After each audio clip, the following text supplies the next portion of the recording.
Que Dieu te bénisse. On va nous lire Proverbe chapitre 3.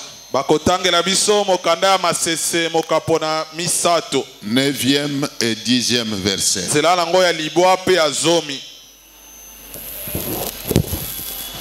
Nous lisons au nom de Jésus. Honore l'Éternel avec bien et avec le prémisse de tout ton revenu. Alors tes greniers seront remplis d'abondance et tes cuves regorgeront de mots. Bien-aimé dans le Seigneur,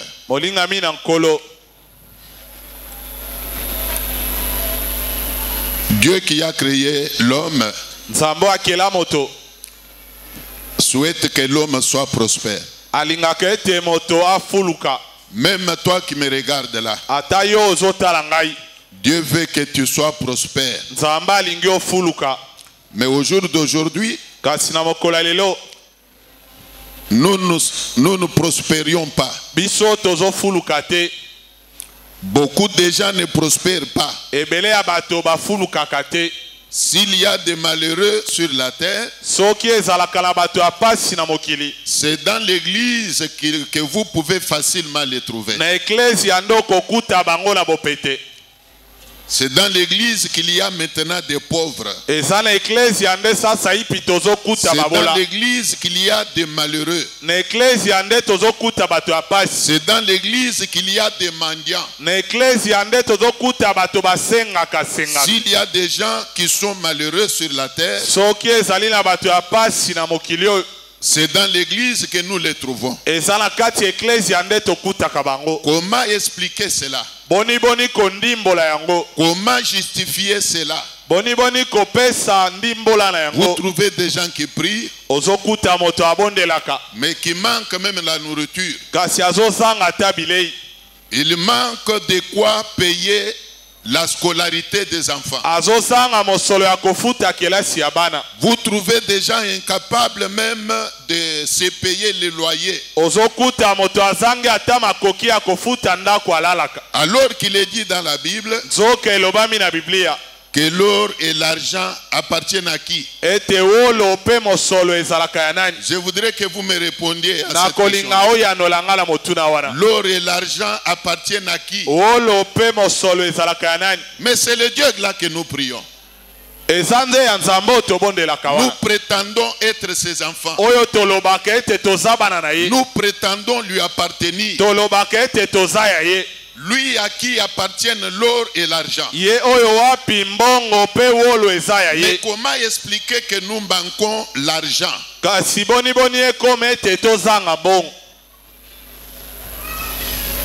Alors qu'il y a des païens qui ont beaucoup d'argent. Ils s'achètent des parcelles. Ils construisent. Ils font des voyages. Et il y a même des chrétiens qui les soupçonnent d'être magiciens. Quand ils voient quelqu'un prospérer, vous entendez un chrétien dire que non, c'est un magicien. C'est un féticheur, c'est un occultiste. Il est vrai qu'il y a des féticheurs. Il y a des occultistes qui prospèrent. Mais moi je vous dis une chose. Si Satan peut faire prospérer, Dieu est plus grand que Satan. Si Satan peut bénir, moi je vous dis que Dieu est plus grand que Satan. Dieu peut faire tout ce que Satan peut faire. Et il peut faire même ce que Satan ne peut pas faire. Satan ne peut pas faire tout ce que Dieu fait. Écoutez bien aimé. Pourquoi nous souffrons? Quelqu'un dans la Bible s'est posé une question au regard de sa vie qui ne prospérait pas. Il s'est posé une question et dans cette question il dit: pourquoi ma souffrance est-elle continuelle? Mais la même question là, tu peux toi aussi te la poser.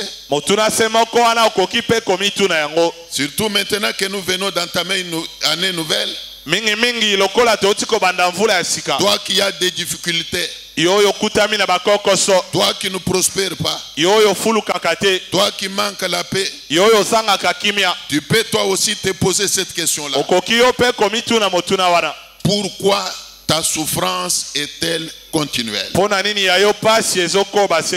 c'est-à-dire que Dieu est incapable de te venir en aide.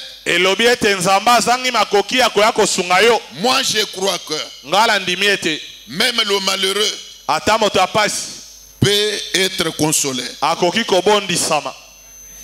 Le pauvre peut devenir riche. La Bible déclare ceci: les ténèbres ne régneront pas toujours. La souffrance ne demeurera pas toujours. L'humiliation n'est pas éternelle. Tu as toujours été humilié. Il y a possibilité que tu sois consolé.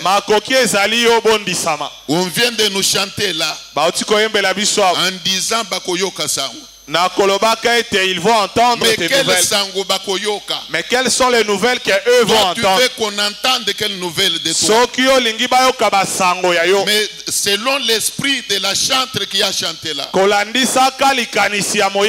nouvelles qu'on doit entendre ou apprendre sont les nouvelles de ta consolation, sont les nouvelles de ton élévation. Il faut que ceux qui te connaissent, ceux qui t'ont toujours connu, malheureux, malheureuse, finissent par apprendre que tu as cessé d'être dépendant. Ils finissent par apprendre que le Dieu que tu as toujours prié là est venu te secourir. Il t'a consolé. Car moi je l'ai toujours dit, la Bible dit qu'il y a un temps pour toutes choses. Il y a un temps pour souffrir, mais il y a aussi un temps pour être honoré. 2023, j'avais une année de consolation pour toi. 2023, j'avais une année de consolation pour toi. J'avais une année de bénédiction pour toi. Tu as tant souffert, tu as tant été humilié, et maintenant là, finis ta souffrance, finis ton humiliation. L'heure a sonné où il faut que la lumière jaillisse dans ta vie. L'heure a sonné où il faut que toi tu brandisses même la gloire de ton Dieu là. Tu dois brandir la gloire de ton Dieu, non seulement dans ta famille, dans ton quartier, et même ici dans l'église. Et tout le monde qui t'a toujours connu, je ne sais dans quel statut là, finissent par voir que l'Éternel a volé à ton secours. Si tu dis Amen, ça peut commencer aujourd'hui. Si tu dis Amen, ça peut commencer cette semaine. Si tu dis Amen, ça peut commencer au mois de janvier ici. Avant que tu atteignes le mois de février, l'image de ta vie peut changer. Car le Dieu que je prêche là, il est le Dieu qui change la malédiction en bénédiction. La Bible déclare qu'il s'est ramassé l'indigent de la poussière pour l'asseoir avec les grands à leur table. l'éternel te ramasse ce matin. Que l'éternel te ramasse ce matin. Que l'éternel te ramasse ce matin. J'ordonne que l'éternel te ramasse ce matin. Autrement dit, la Bible disant qu'il fait grâce à qui il veut. Alors ma prière est que l'éternel te fasse grâce. Que ton nom soit effacé sur la liste des malheureux. Que ton nom soit effacé sur la liste des malheureux. Que ton nom soit effacé sur la liste des maladifs. Que ton nom soit effacé sur la liste des candidats à la mort. Si tu dis un bon amen, un miracle va t'accompagner. Acclame le Seigneur.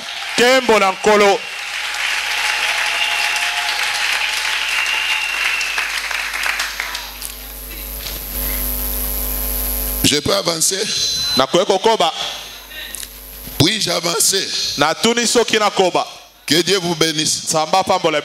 Écoutez, pour que Dieu accomplisse toutes ces choses dans nos vies, ce n'est pas compliqué. Ce n'est pas difficile. Mais ça demande que tu puisses un peu régler ta position par rapport à la parole de Dieu.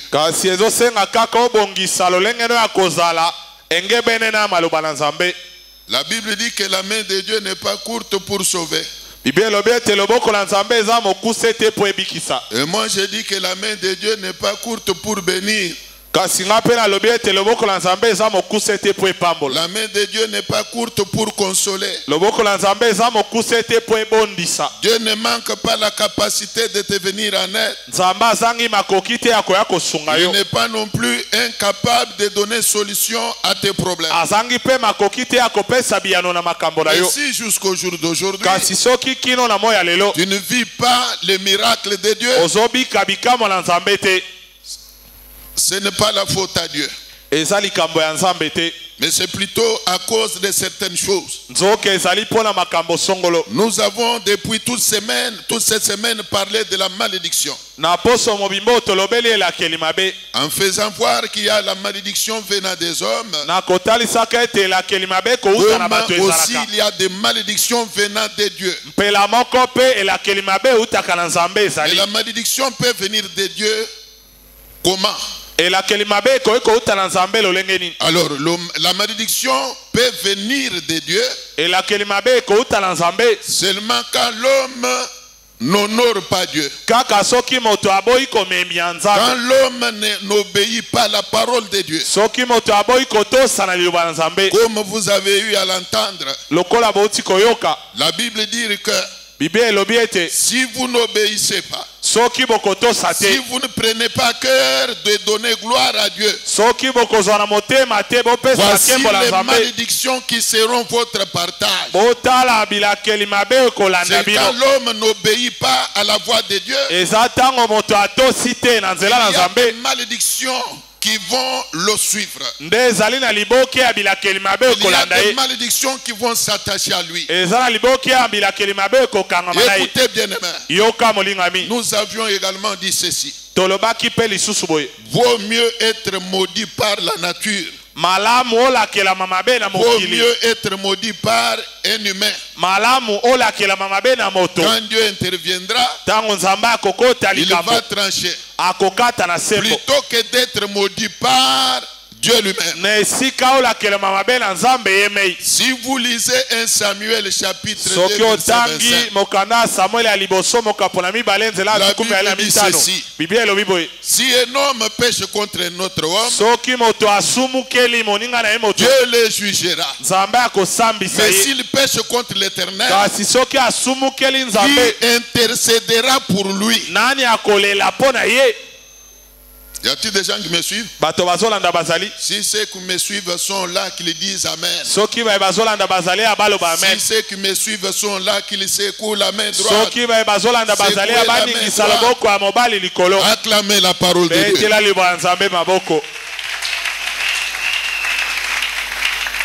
Je suis en train de faire une sorte de récapitulation. C'est vrai que je ne peux pas revenir sur tout ce qui a été dit. Mais je parle en survolant. Alors, nous avions dit ceci. Que dit la Bible? Que dit la parole de Dieu? C'est ainsi que nous sommes entrés dans la parole de Dieu. Évoquant bien sûr ce que dit la Bible. Dieu qui se plaint qu'un homme peut-il tromper Dieu? Car vous me trompez en disant en quoi t'avons-nous trompé? Dans les dîmes et dans les offrandes. C'est pourquoi vous êtes frappés par la malédiction. Puisque vous me trompez. La nation tout entière. Alors nous avions noté ceci. Que tout homme qui se respecte, tout chrétien qui se respecte, doit reconnaître la part de Dieu. Il doit savoir que payer la dîme, c'est une obligation. La dîme veut dire les 10% de ce que l'on reçoit. La dîme, c'est les 10% de ce que Dieu vous donne. Il n'y a pas un homme qui a institué la dîme. Aucun pasteur n'a institué la dîme. Même moi qui vous parle, je n'ai pas institué la dîme. Je suis dans l'œuvre de Dieu. Il y a maintenant environ 40 ans. J'ai trouvé la Bible parler de la dîme. Toi aussi, si tu es chrétien, tu dois savoir que payer la dîme, c'est vraiment obligatoire. C'est une institution divine. Tu dois obéir. Car comme vous le savez, la vie chrétienne est régie par la parole de Dieu. Comme toute nation est régie par une constitution. Alors la nation chrétienne est régie par la parole de Dieu. Dans le monde, quand on prend une décision, on a toujours évoqué quelques articles même de la Constitution. Et dans la famille chrétienne, nous évoquons les versets bibliques. Et c'est la Bible qui dit apportez dans la maison du trésor toutes les dîmes. Alors quand vous manquez de payer la dîme, vous vous attirez la malédiction. Si l'église m'entend, il dira amen. Nous avions également évoqué le cas de l'offrande. Mais comment Dieu peut-il se plaindre que nous les trompons même dans les offrandes? Et comment peut-il aller jusqu'à même dire que quand nous les trompons dans les offrandes, nous nous attirons également la malédiction? Aucun dirait ceci, que la dîme est facilement calculable. Mais l'offrande n'est pas calculable. Laissez-moi vous dire une chose.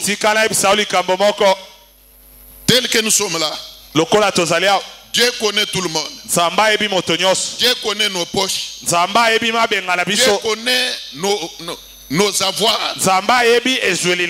Dieu connaît le niveau de vie de tout le monde. Il connaît la capacité financière de tout le monde. Alors, il ne faut pas confondre les choses. Nous ne voulons pas dire que pour qu'une offrande soit agréable, il faut seulement qu'elle soit grande. Nous ne disons pas cela. Mais nous disons ceci. Pour qu'une offrande t'attire la bénédiction, il faut qu'elle soit proportionnelle à ta capacité financière. Je vais revenir encore. Pour qu'une offrande puisse t'apporter la bénédiction, il faut qu'elle soit proportionnelle à ton niveau de vie. Il faut qu'elle soit proportionnelle à ta capacité financière. Laquelle capacité est bien connue de Dieu. Je vais illustrer ça par un exemple terre à terre. Un petit enfant, si vous lui faites un don, même d'un bonbon, il sera très content. Vrai ou faux? Vrai ou faux? Mais prends un bonbon, donne à maman Petroni ici. Maman, bonne fête. Maman, lipati malam. Bonne année. Mbula malam. Je t'amène un cadeau. Tu lui donnes un cadeau. Et quand il ouvre l'emballage, il trouve un bonbon. Sera-t-elle contente? Veuillez me répondre. Pourquoi? Puisque le cadeau lui donné n'a rien à voir d'abord avec son rang. Le cadeau lui donné n'a rien à voir avec son âge. Nous avons des plus petits enfants ici. Quand vous leur donnez même les chips. Moi j'ai des petits-fils. Ils aiment beaucoup de chips. Quand vous leur donnez les chips, il faut voir comment ils se réjouissent. Très contents là. Ils se réjouissent. Mais les mêmes chips là, si vous les donnez même à mon interprète ici, Papa Jérémie, je t'offre quand même un sachet de chips. C'est comme personnellement, toutes les fois que j'entre au shop, je crois que ça vous est aussi déjà arrivé. Quand j'arrive à la caisse, je paye l'argent de la facture. S'il faut que la caissière me retourne par exemple un 300 francs, un 500 francs, soki ekomi ete mobombi mbongo azongiselanga kama mibale to kama misato ya misolo ya Kongo. Soki ekomi azala na yango te. Il arrive souvent qu'elle me donne soit les bonbons, ekomaka bambala mingi apesanga ata bonbon, soit les biscuits. to biscuit. Je n'ai jamais pris ça. J'ai toujours préféré lui laisser ça. Pourquoi? Puisque je me dis que je vais faire quoi avec ça. Je ne sais pas s'il y a des gens ici à qui on a déjà donné des bonbons comme ça dans les champs. Est-ce qu'il y a des gens comme ça à qui on a déjà remis des bonbons comme ça? Moi, je n'ai jamais pris ces bonbons. J'ai l'habitude de dire à la caissière, non, tu peux garder ça pour toi. Pourquoi? Puisque je me dis que je vais faire quoi avec. Même toi, si tu me trouves un jour en train de manger un bonbon, est-ce que tu trouveras normal? Moi, je suis en train de manger le bonbon. Acclamez le Seigneur.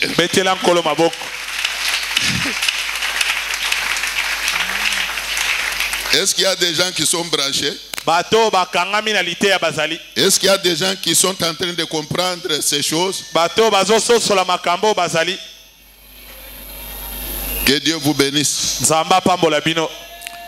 La Bible qu'on a lue dit ceci: honore l'Éternel avec tes biens. Mais de quel bien est-il question ici? On ne dit pas d'honorer Dieu avec les biens de quelqu'un d'autre.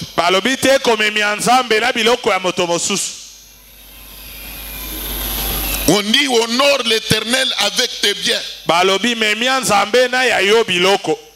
Dis un peu à ta voisine là. Yebisa moto afandi pene na yo mwasi to mobali. Yebisai. Dieu nous demande de l'honorer avec nos biens. Nzambe asengi ba memia biso na biloko na biso. Dis-le lui, dis-le lui. Yebisai yango. Mais de quel bien est-il question? Na biloko nini bazolo bela. Dieu sait que toi tu n'as pas beaucoup d'argent. Zamba ebe tozala misolo mingi te. Mais il te demande de l'honorer avec tes biens. Kasi asengi o memia e na biloko na ye. De quel bien est-il na question? biloko nini o bazolo bela. Point d'interrogation. Batie mokolo to ya motuna. La réponse est toute simple. E ya no ezali pete. La réponse est que e ya no ezali boy. Les biens dont question là, boy biloko bazolo bela. Ce sont les biens que tu as. Eza biloko yo zana yango. Si petit soit-il. Ata moke o yango ezali. Les biens que tu as là. Biloko yo zali nango wana. Que Dieu t'a déjà donné. O nzambe asi apesa yo. Dieu veut que tu commences déjà à l'honorer même avec les quelques petits biens que tu as. Nzambe alingi yo banda komemia ye atala biloko ya moke o zana yango. Si tu manques de l'honorer avec les peu que tu as. Soki ozangi komemia ye na ya moke o zana yango. La Bible dit qu'il n'y aura pas possibilité que Dieu te donne beaucoup de bien. Bible dit ceci. Si vous n'êtes pas fidèle dans des petites choses, qui vous donnera des grandes? Commence par être fidèle d'abord dans les petites choses. Et le ciel te donnera des grandes choses. Qui est en train de comprendre? Qui est en train de comprendre? Y a-t-il des gens qui comprennent? Je peux avancer? Alors, il y a une promesse. La Bible dit, si tu commences à honorer Dieu avec tes biens, si tu commences à honorer Dieu avec tes biens, il y a une promesse. Quelle est cette promesse-là? La Bible dit, alors tes greniers seront remplis d'abondance et tes cuves regorgeront de mou. Honorer Dieu avec ses biens a pour conséquence la bénédiction. Alors comprenez que si nous ne sommes pas bénis, c'est puisque nous sommes avares. Nous avons l'esprit communément appelé l'esprit de Misili. L'esprit de Misili, c'est quoi? Misili, c'est une herbe compliquée. Même quand il est en train d'être grillé, vous ne le verrez jamais s'ouvrir. Il est toujours comme ça. Donc c'est ça l'esprit qui appauvrit beaucoup de chrétiens. La Bible dit une chose. C'est lui qui épargne à l'excès ne fait que s'appauvrir. C'est lui qui épargne à l'excès ne fait que s'appauvrir. Écoutez bien aimé. Si dans ce que vous avez là, vous ne savez pas honorer Dieu, Dieu ne se retrouve jamais dans ce que tu as. C'est ce qui fait que il est pratiquement impossible que la bénédiction de Dieu t'accompagne. Voilà pourquoi dans l'église, nous avons des gens qui sont malheureux en dépit de tous les efforts qu'ils conjuguent. Ils sont toujours souffrants. Rien ne leur réussit. Tous les projets qu'ils ont échoué. Ils sont vraiment malheureux. Ils se disent que c'est peut-être bitumba ya famille. Ce sont des combats familiales. Non. La Bible dit ceci. Si Dieu est pour nous, nul ne peut être contre nous. Si Dieu est pour toi, aucun sorcier ne peut être contre toi. Si Dieu t'est favorable, aucun sorcier ne peut te bloquer. Écoutez bien aimé, si les sorciers existent, sachez que l'Éternel existe. Si les sorciers existent, sachez que l'Éternel existe. Et si l'Éternel existe, sachez qu'il est plus puissant que les sorciers. Si Dieu ordonne que tu sois prospère, aucun sorcier ne peut te bloquer. Mais le problème c'est quoi? Cherche à composer avec Dieu. Cherche à marcher avec Dieu. Laisse que l'Éternel prenne le devant de ta vie. Que l'Éternel prenne le devant de ta vie. Dans la Bible, l'Éternel dit ceci. Pour vous, qui obéissez à ma parole, vous qui respectez mes principes, je menacerai celui qui dévore. Je menacerai celui qui dévore. Alors tout celui qui est avec Dieu, tout celui qui compose avec Dieu, Dieu ne peut pas non plus permettre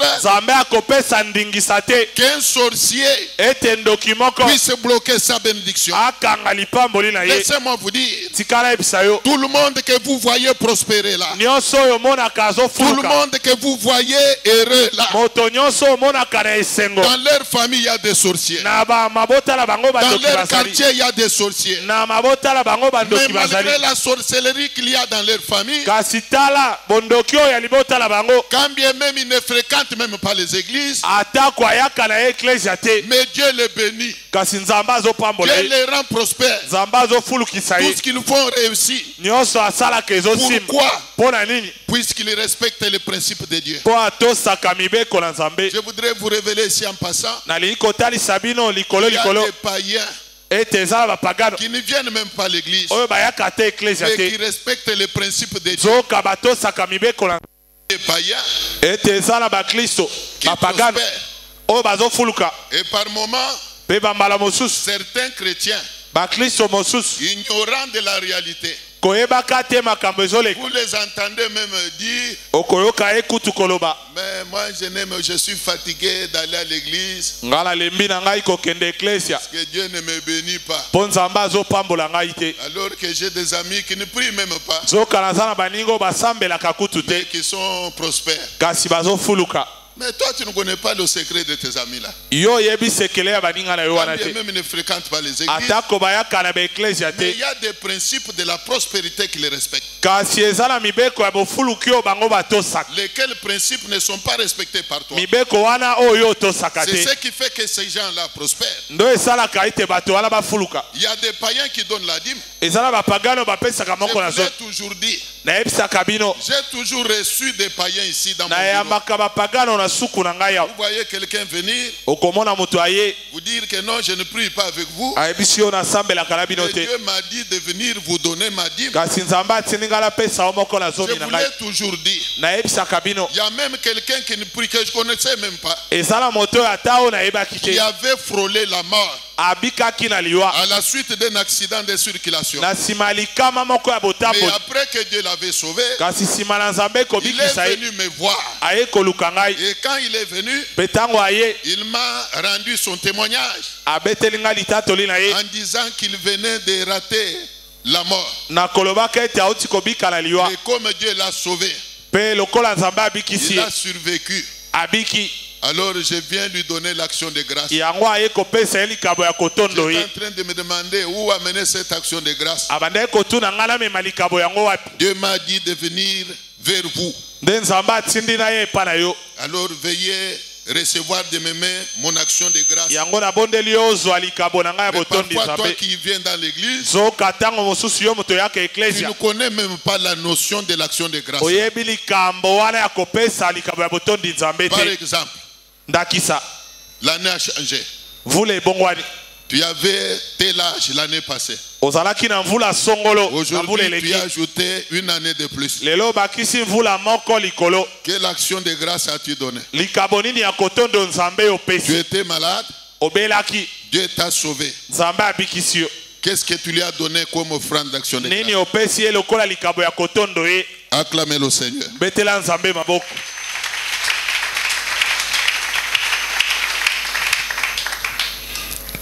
On va nous lire Luc 12. 15 à 21.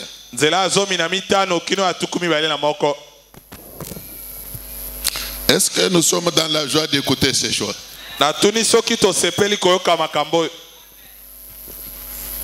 J'ai peur que je me poumone pour rien. Est-ce qu'il y a des gens qui sont contents de ce message? C'est un message dur, c'est vrai. Mais c'est un message capable de déclencher ton épanouissement.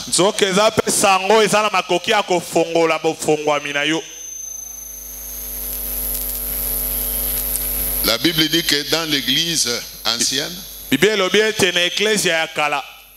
n'y avait pas d'indigents.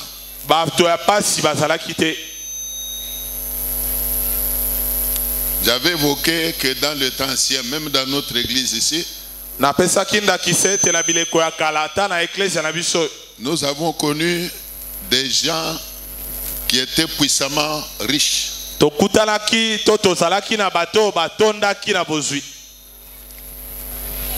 Quand quelqu'un arrive à prendre en location un avion, non pour lui-même, non pour un membre de sa famille, mais pour l'église, puisqu'il a appris qu'il y a une délégation des serviteurs de Dieu qui veulent se rendre à Bandundu. Il dit, ne vous dérangez pas. Je vais louer l'avion pour vous. Il va payer la facture de la location de l'avion. Peut-être tu diras que non, c'est puisqu'il avait beaucoup d'argent. Mais la Bible dit que la bonne volonté existe en raison de ce que l'homme a. C'est lui qui a la libéralité. N'a pas besoin d'être riche pour exercer la libéralité. Mais c'est lui aussi qui a avare. Même s'il a beaucoup d'argent, il ne donnera pas. Alors souffrez que je vous dise que donner, c'est un don. C'est ce que vous pouvez trouver dans un millier. Quelqu'un qui a beaucoup de moyens, mais qui ne partage pas. Personne n'a déjà pris un coca de sa main. Même dans l'église, vous trouvez quelqu'un fréquenter l'église, il n'a jamais dépensé même son argent pour acheter ne fût-ce que l'ampoule à mettre sous l'hangar. Il n'a jamais acheté un coca, même pour une soeur, même pour un frère. Mais il est dans l'église depuis plusieurs mois. Il n'a jamais dépensé l'argent. Mais j'ai béni Dieu qu'au milieu de nous, il y a des gens qui ont l'hospitalité, qui ont la libéralité. Ces gens-là ne manquent pas. Même si toi tu es avare, il y a des gens qui ont la libéralité au milieu. Ils sont là. Que mon Dieu les bénisse. On peut nous lire le verset que j'ai donné. Puis il leur dit, gardez-vous avec soin de toute avarice,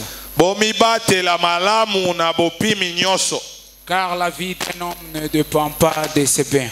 Arrête un peu là. On dit que la vie d'un homme ne dépend pas de quoi?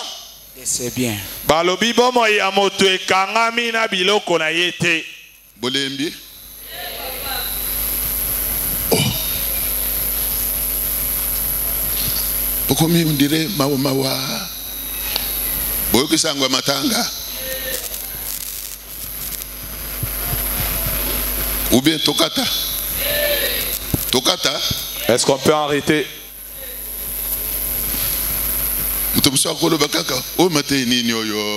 Quelqu'un peut dire ça, c'est quel genre de prédication?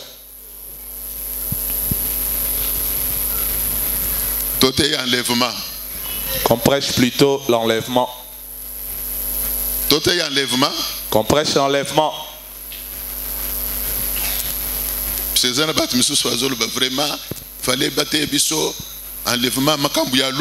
Parce qu'il y a des gens qui disent qu'il fallait qu'il nous prêche l'enlèvement. Ce sont des choses du ciel. Mais lui, il prêche des choses terrestres. Mais laissez-moi vous dire que Laisse-moi te dire que Jésus aussi a prêché des choses terrestres. Quand Pierre l'a posé une question, lui a posé une question. Il lui a posé la question. Nous avons tout laissé pour toi.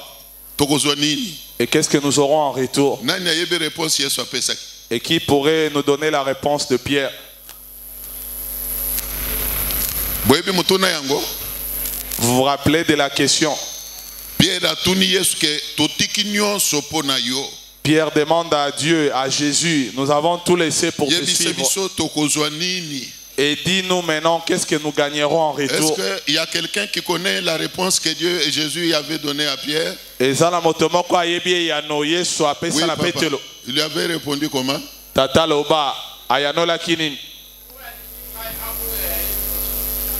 Non, non, la question était que maintenant que nous avons tout abandonné à cause de toi et à cause du royaume des cieux.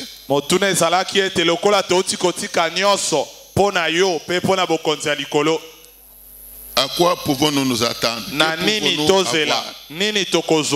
Qui connaît la réponse que Jésus avait donnée? Maman José.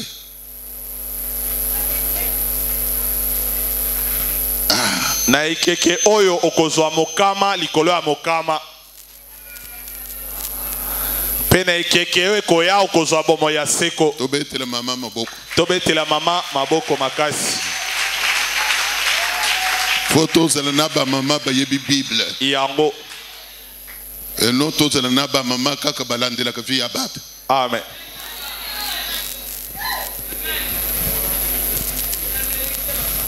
Jésus lui a dit ceci. Si tu abandonnes tout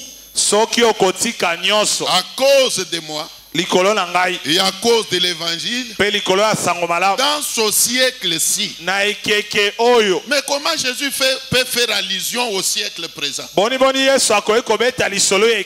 fallait qu'il lui parle seulement de l'eau là. Il dit dans le siècle présent. Nous sommes dans le siècle présent. Et dans le siècle présent, tu dois facilement trouver la nourriture. Dans le siècle présent, tu dois avoir la vie, tu dois vivre. Dis un peu à ta voisine là, je dois vivre. Dans le siècle présent, tu dois vivre. J'aime bien la bénédiction que Moïse avait prononcée sur Ruben. Ruben qui était maudit par son père. Mais quand Moïse a levé la malédiction sur lui, je crois que la semaine qui commence, tous nous serons en jeûne et prière. Moïse d'aujourd'hui va prononcer une bénédiction pour le peuple de Dieu. Moïse a dit à Ruben, il dit que Ruben vive. Que Ruben vive. Même toi aussi tu dois vivre. Nous sommes encore dans le siècle présent. Et dans le siècle présent, nous avons besoin de là où mettre sa tête. Nous avons besoin de la nourriture. Nous avons besoin des moyens de transport. Nous avons besoin même des habits à porter. Dans le siècle présent, les parents ont besoin de la nourriture à donner aux enfants. Ils ont besoin des moyens de scolariser les enfants. C'est dans le siècle présent. Alors que vous viviez dans le siècle présent.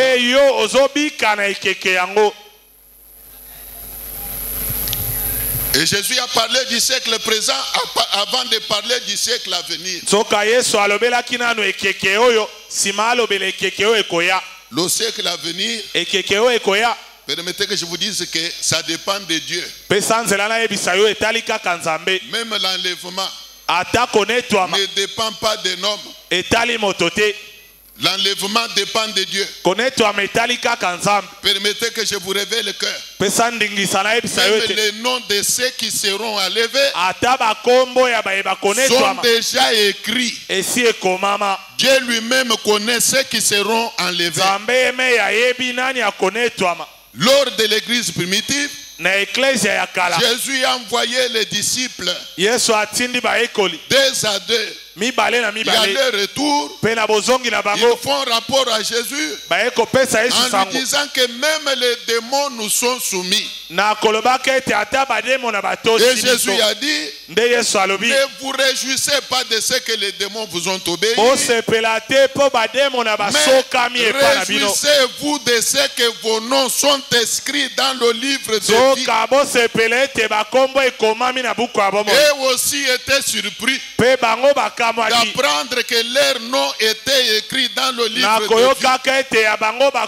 Ils étaient étonnés. Mais ils pouvaient demander à Jésus, depuis quel jour nos noms sont inscrits dans le livre de vie? Depuis quel jour? Bien-aimés dans le Seigneur, les choses de Dieu, il ne faut pas les comprendre avec la sagesse humaine. C'est pour cela qu'il est dit que nos pensées ne sont pas les pensées de Dieu. Il faut pénétrer la pensée de Dieu pour comprendre les choses de Dieu. Ici nous voulons répéter en disant que tant que nous sommes sur cette terre, nous avons besoin du manger, nous avons besoin de nous habiller, nous avons droit à la vie, nous avons besoin d'avoir une maison où habiter, nous avons des besoins. Alors nous voulons que le Dieu que nous prions là donne solution à tes besoins là.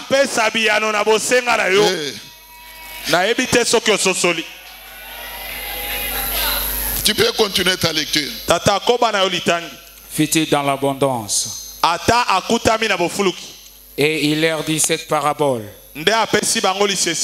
Les terres d'un homme riche avaient beaucoup rapporté. Et il raisonnait en lui-même disant, que ferai-je? Car je n'ai pas de place pour serrer ma récolte. Relis bien, tu n'as pas bien lu. Car je n'ai pas de place pour serrer ma récolte. Voici, dit-il, ce que je ferai. J'abattrai mes greniers, j'en bâtirai de plus grands.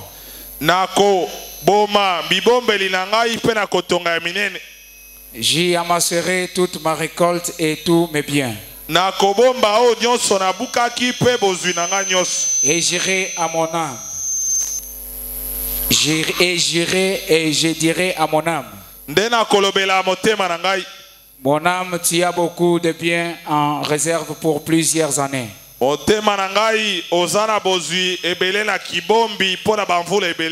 Repose-toi, mange, bois et réjouis-toi. Mais Dieu lui dit, insensé, cette nuit même, ton âme te sera redemander. Est-ce que tu as préparé pour que cela sera-t-il? Amen. Acclamez le Seigneur.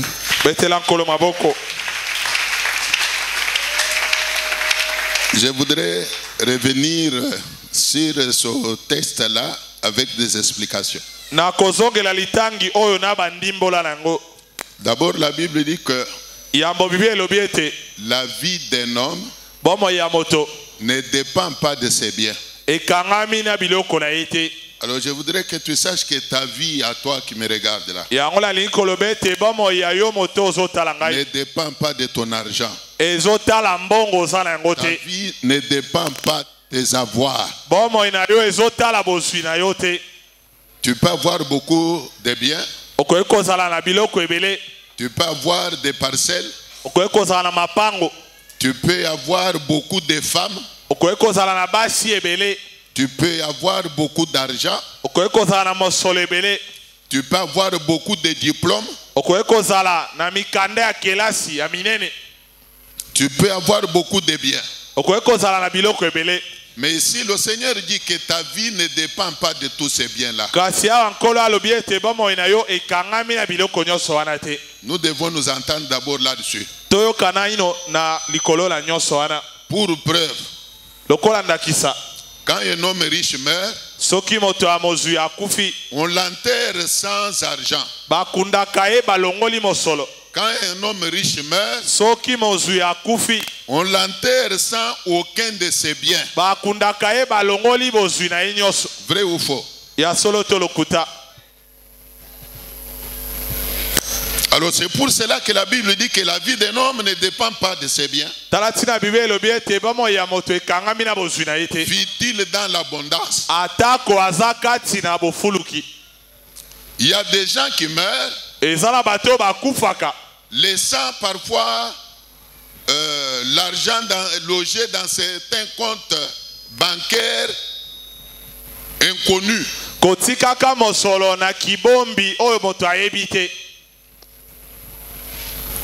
Il a l'argent qu'il a logé dans certains comptes que lui seul connaît. Ni son mari ni sa femme, ni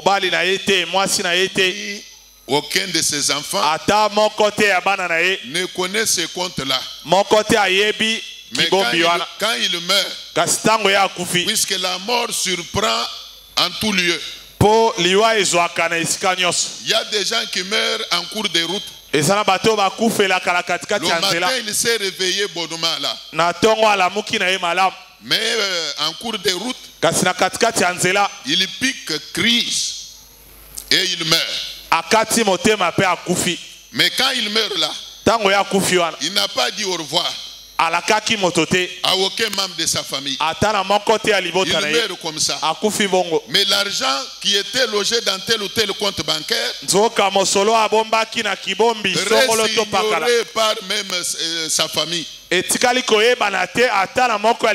des gens qui ont l'habitude d'enfoncer l'argent dans un trou derrière la maison. Il le fait là.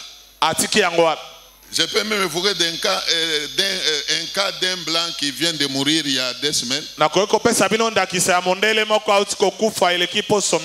Un Portugais. Portugal. Il est mort. Même maintenant que je parle là, son corps est encore à la mort. Mais le monsieur avait un coffre-fort. Là où il mettait l'argent. Mais même sa femme n'avait pas accès à ce coffre-fort-là. Alors que, comme vous le savez, pour ouvrir un coffre-fort, il faut avoir le code, non?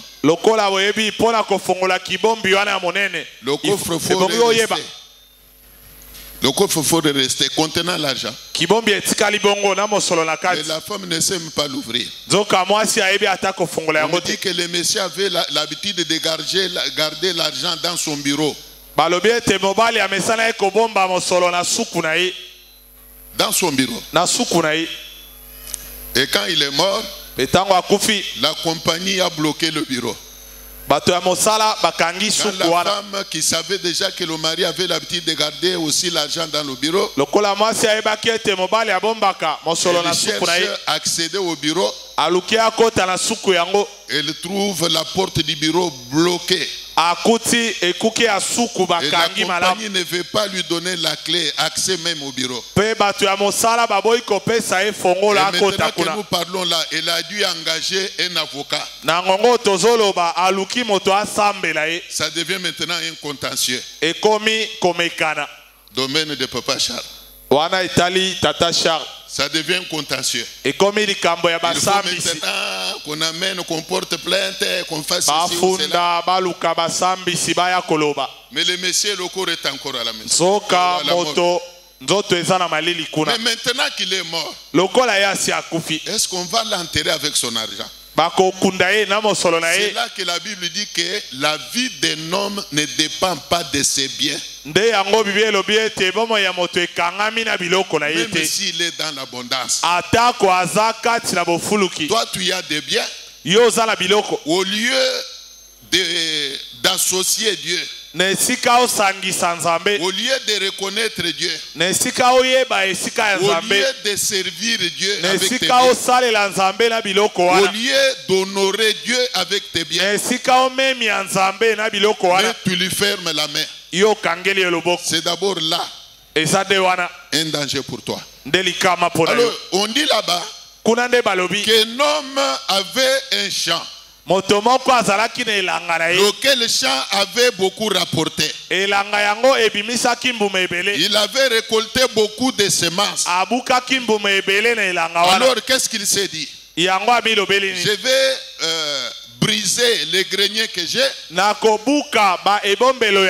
vais en bâtir les plus grands. Là où je vais serrer ma récolte. Mais dans son raisonnement, il n'a pas pensé à Dieu. Pour dire que comme j'ai beaucoup récolté, c'est grâce à Dieu. Il faut que je réserve à Dieu une part. Il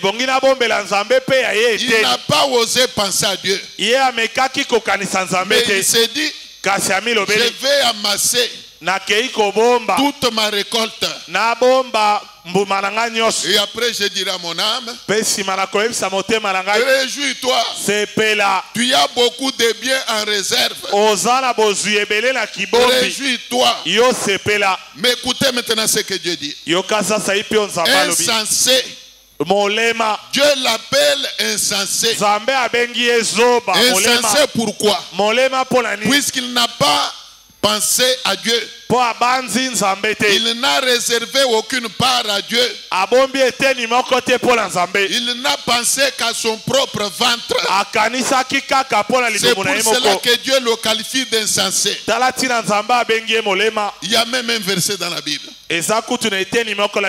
Quel verset qui dit, à quoi sert l'argent entre les mains d'un insensé? À quoi sert l'argent entre les mains d'un insensé? Entre les mains d'un insensé. À quoi sert l'argent entre les mains d'un insensé? Quel est l'insensé? L'insensé, c'est cet homme-là. C'est cette femme-là qui ne pense jamais à Dieu. Il ne sait même pas que tout ce qu'il a là, il est là grâce à Dieu. Il ignore que tout ce qu'il a, il est là grâce à Dieu. La Bible dit ceci dans Romains 11:36.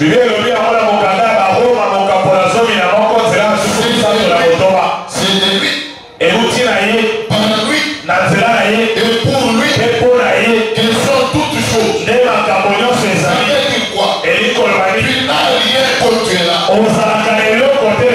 vas venir de Dieu. Tu n'as plus rien contre Dieu. Tu vas venir de Dieu.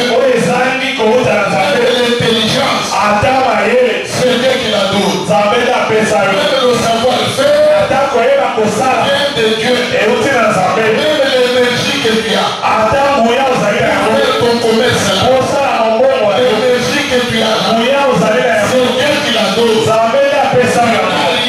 Il y a des gens qui se tapent la poitrine en disant, je cite, je suis intelligent, je sais comment chercher l'argent. À tout titre, je suis intelligent, je sais comment trouver de l'argent. Qu'il ne se joue pas de moi, je suis intelligent. Mais sache que même l'intelligence, même le savoir-faire vient de Dieu. Vient de Dieu. La Bible dit ceci. Tout don excellent. Tout don excellent vient d'en haut. Même le savoir-faire vient d'en haut. Bien-aimé dans le Seigneur, même le souffle de vie que tu as là vient de Dieu. Vient de Dieu. Tu dois être reconnaissant vers ton Dieu. Alors écoutez ce que le Seigneur avait dit à cet homme-là. Insensé, cette nuit même, cette nuit, ton âme te sera redemandée. Ton âme te sera redemandée. Et tout ce que tu as amassé là, pour qui sera-t-il? Cette nuit, cette nuit, je ne maudis personne. Je ne maudis personne. Mais je parle de ce que dit la Bible. Le Seigneur lui a dit, insensé, cette nuit, ton âme à toi te sera redemandée. Et tout ce que tu as amassé là, pour qui ça sera? Ça sera pour qui?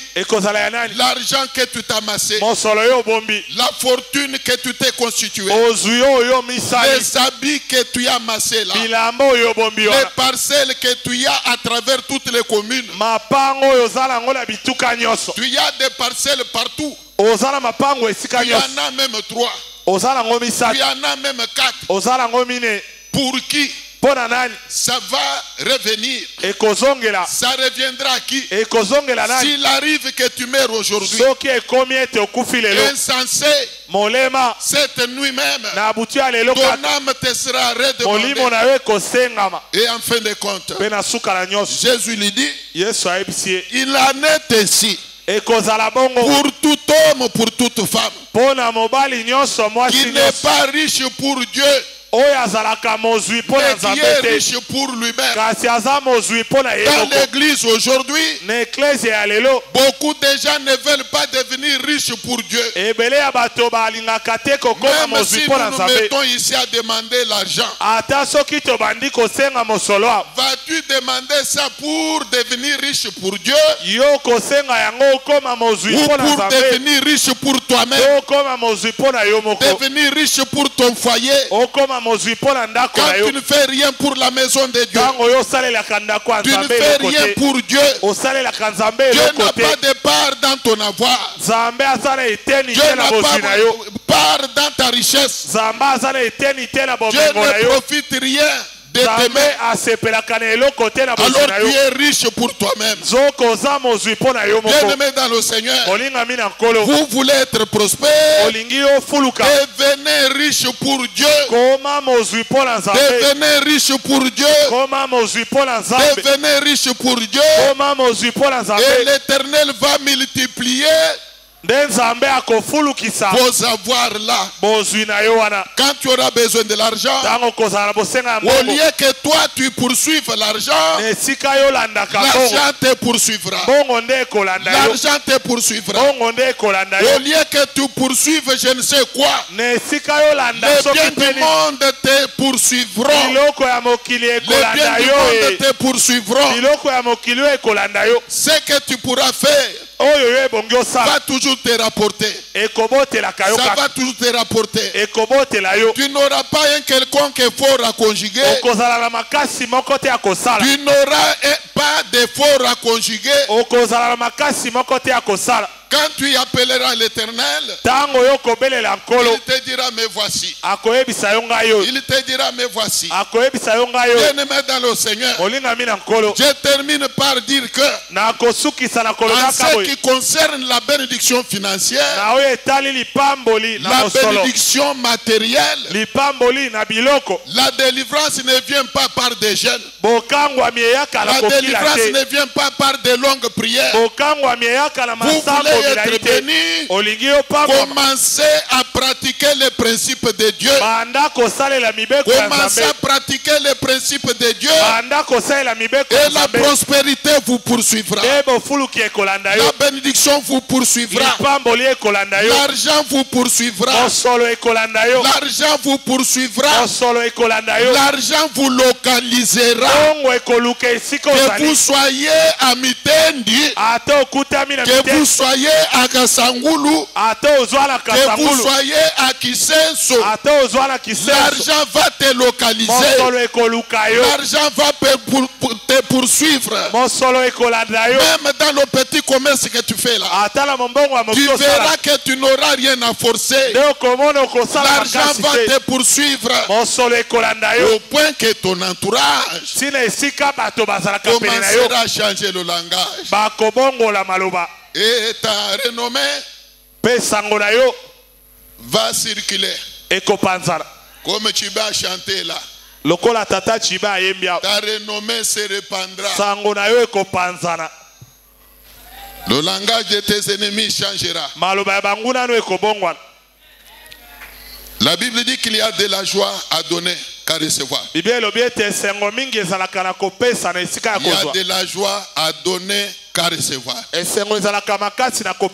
Commence à libérer. Alors tu recevras. Commence à libérer le paix que tu as là. Et tu vivras le miracle. La veuve de Sarepta était sauvée de la famine seulement quand il avait accepté de donner le peu qu'elle avait. La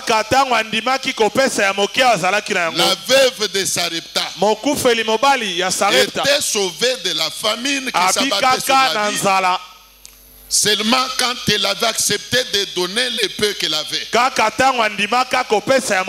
L'homme de Dieu qui était devant lui lui a dit c'est ça. Ainsi parle l'Éternel. Prépare-moi d'abord le peu là qui te reste. Et la farine dans ta maison ne manquera pas. L'huile dans ta maison ne manquera pas. Prépare-moi d'abord. Cette parole était prononcée. Et comme la Bible dit, la foi vient de ce qu'on entend. La foi vient de ce qu'on entend. Et ce qu'on entend vient de la parole de Dieu. Quand il a accepté ce qu'il avait entendu, un miracle s'est opéré. La famine n'avait pas de place dans ta maison. La famine n'avait pas de place dans sa maison. Quand tout le monde pleurait la faim, elle était là en train de se moquer d'eux. Le fait d'obéir à la parole de Dieu avait créé un miracle dans sa vie. La farine n'avait pas manqué. L'huile n'avait pas manqué. Nous voulons que la famine dans ta maison s'en aille. Que la famine quitte ta maison. Que la famine oublie l'adresse de ta maison. Mais que l'abondance vienne. Que l'abondance vienne. Le secret c'est quoi? Commence à donner. Commence à donner. Les donner attire l'abondance. Je ferme ma Bible.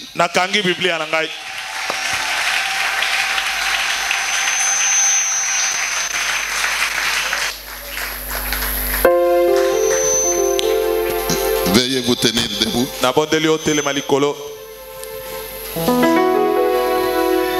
Ne m'en voulez pas.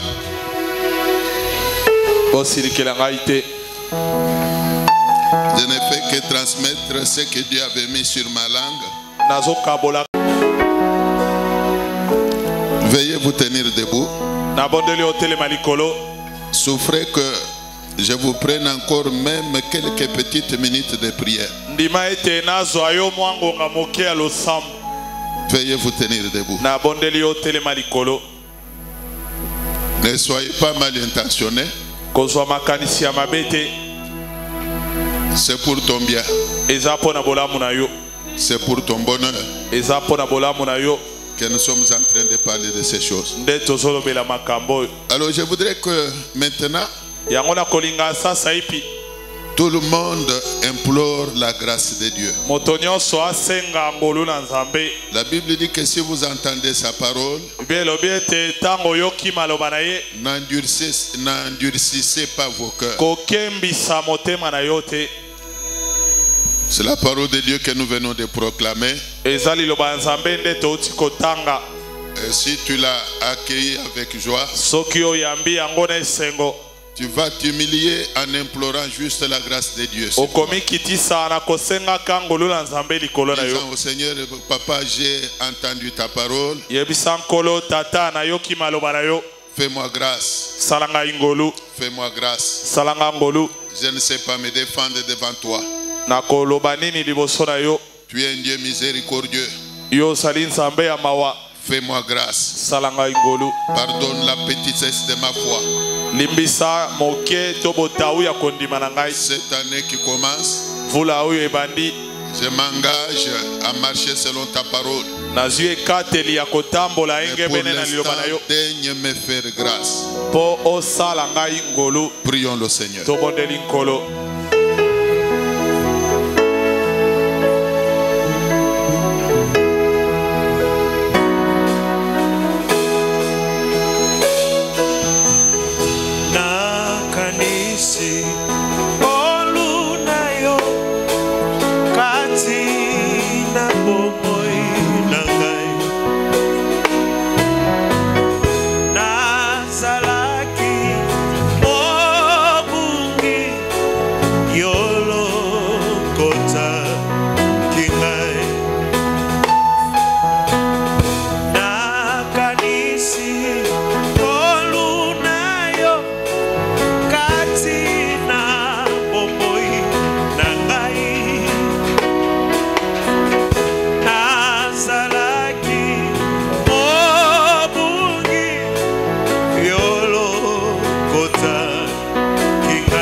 Ce qui est important à ce stade,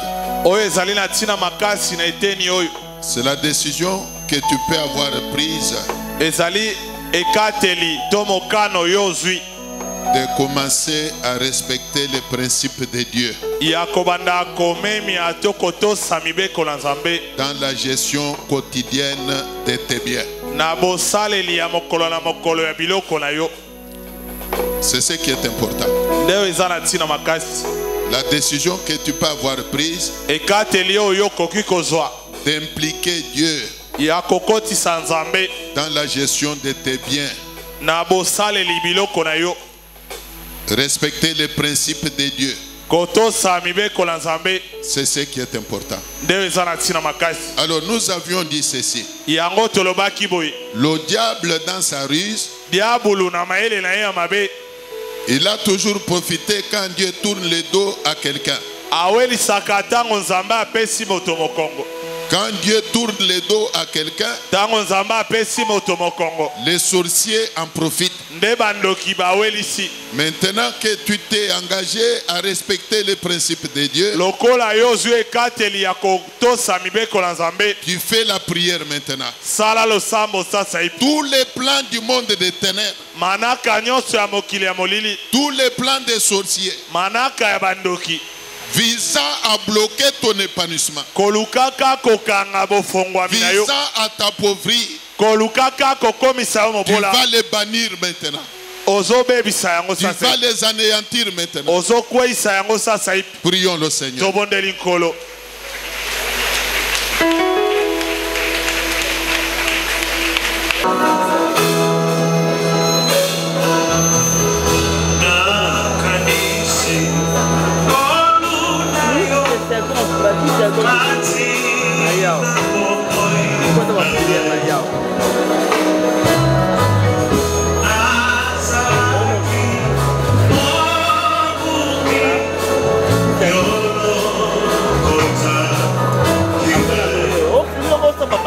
C'est quoi?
C'est la décision que tu peux avoir prise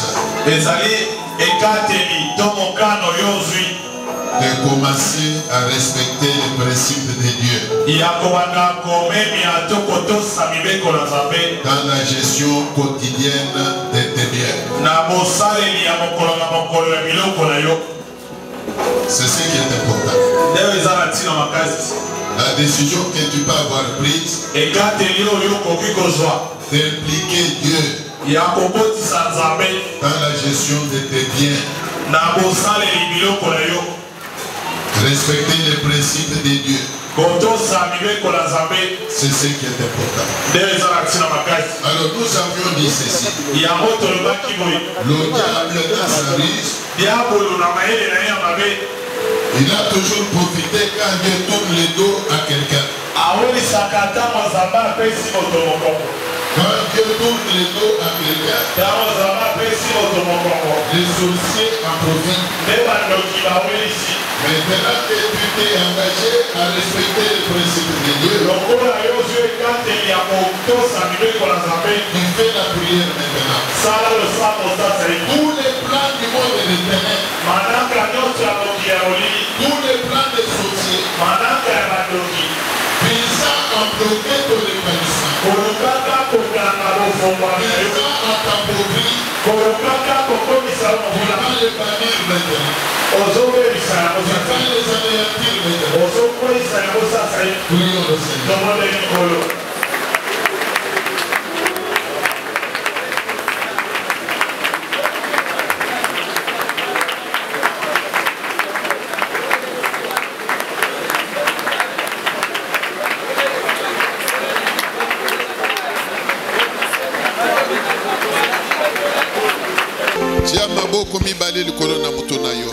Mets tes deux mains sur ta tête. Ferme tes yeux et renvoie tes pensées vers Dieu.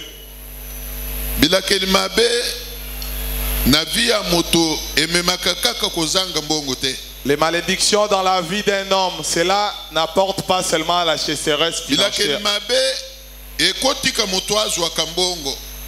Les malédictions peuvent laisser la personne toucher de l'argent. Mais ça te détruit ta santé. Mais ça peut te compliquer d'autres domaines de ta vie. Ce que nous voulons est que cette année nouvelle qui commence, que ça soit l'année que tout le monde recevra de l'aide du secours de Dieu dans tout ce.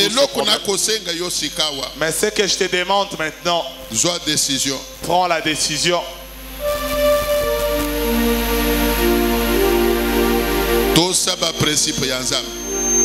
Observe les principes de Dieu. Fais de la parole de Dieu dans tout ce que ça recommande. Fais passer Dieu devant tous tes problèmes. Avant tout, Dieu d'abord. Fais en sorte que liboso na nyonso nzambe na ino. Dieu d'abord. Nzambe na ino. Avant olia nzamba diana. Avant que tu manges, que Dieu mange d'abord. Avant que tu t'aides toi-même, aide d'abord Dieu. C'est la décision que Dieu entend de ta part. Si tu associes Dieu dans la gestion de tes biens, même le sorcier ne saura jamais te vaincre. Il n'y aura jamais un féticheur qui saura te vaincre. C'est pourquoi la Bible dit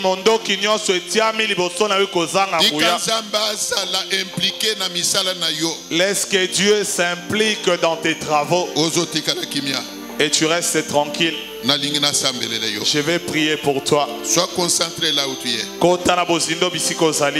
Éternel notre Dieu, je crois avoir déversé sur ton peuple la parole que tu avais placée dans ma bouche. J'ai fait ma part. Il te reste à toi aussi de faire ta part. C'est toi qui crées le vouloir et le faire. Je te recommande ce peuple. Je te prie de toucher au cœur de tout un chacun de lui. Au nom de Jésus-Christ. Maintenant qu'il s'est humilié devant toi, que dans ton amour, tu t'élèves dans la vie de tout un chacun pour ôter toute forme de malédiction sur eux, ôter toute forme de malédiction sur leur vie, de telle manière que cette année qui n'est qu'à son début soit porteuse de changements radicaux positifs dans leur vie. Nous voulons, oh Dieu, que nouveau vent commence à souffler dans leur vie. Que celui qui était malheureux hier devienne heureux aujourd'hui. Que celui qui était maladif hier ait une santé de fer aujourd'hui. Que celui qui manquait la prospérité devienne prospère. Au nom de Jésus-Christ. Au nom de Jésus-Christ. S'il y en a parmi eux, c'est sur qui quelques paroles négatives étaient prononcées. Il y a ma qualité de ton serviteur. J'ordonne qu'il vive. J'ordonne qu'il prospère. J'ordonne qu'il prospère.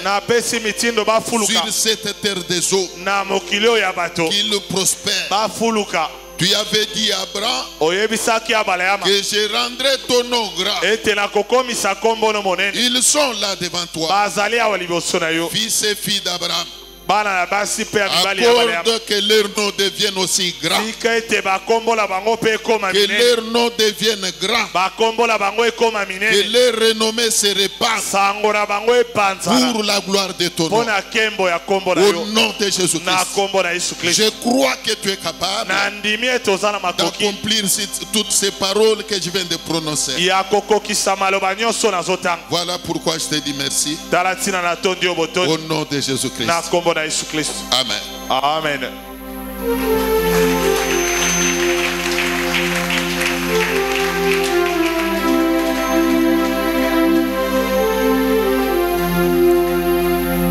Pouvez-vous serrer la main